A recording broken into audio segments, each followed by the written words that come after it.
Hi, so as promised, here is an explanation of the first piece of grammar that we're going to be covering this chapter, and it has to do with how we talk about things that happen in the future.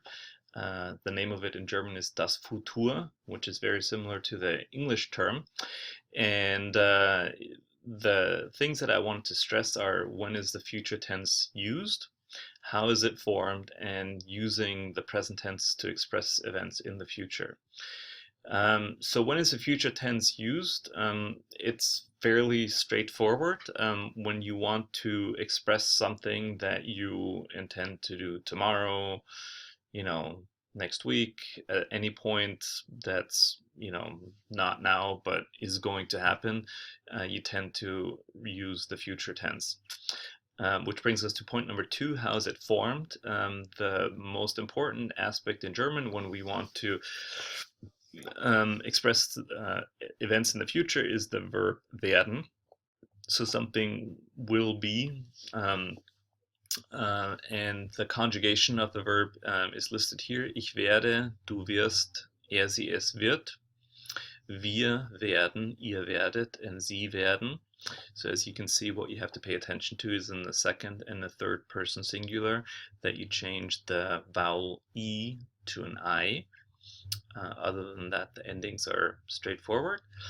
So if we look at examples here: Nikolaus wird am 6. Dezember die Kinder in Deutschland besuchen.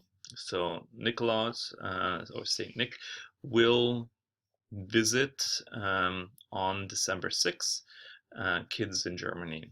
And we have a second example here.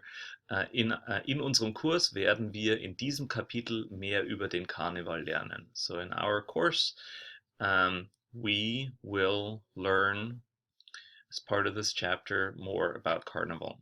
I think all of this should be relatively straightforward. What I want to point out here is that in English you have two different ways in which you can express the future tense. You can either say, in our course, we will learn more about this, about Carnival as part of this chapter.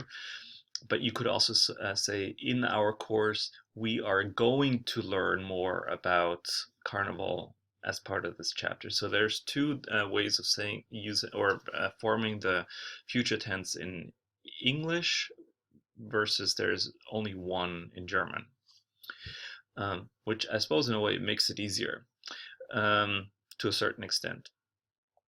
I also wanted to point out that there is a way similar to English that you can use the present tense to talk about future events, and what you need to do then is you will have to use certain expressions of time. So in einer Stunde, morgen, morgen früh, so in an hour, tomorrow, tomorrow morning, the day after tomorrow, next week, later. If you use terms like these, then you can use the present tense to express that something is not happening now, but will be happening in the future. And the same works in English as well. So this is very similar in both languages.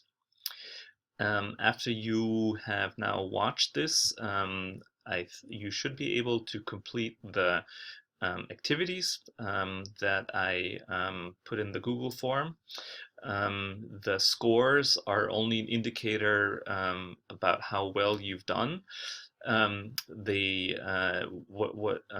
not going to use the scores for grading purposes, but they are simply meant as an indicator for you to see how well you've understood this particular aspect of grammar.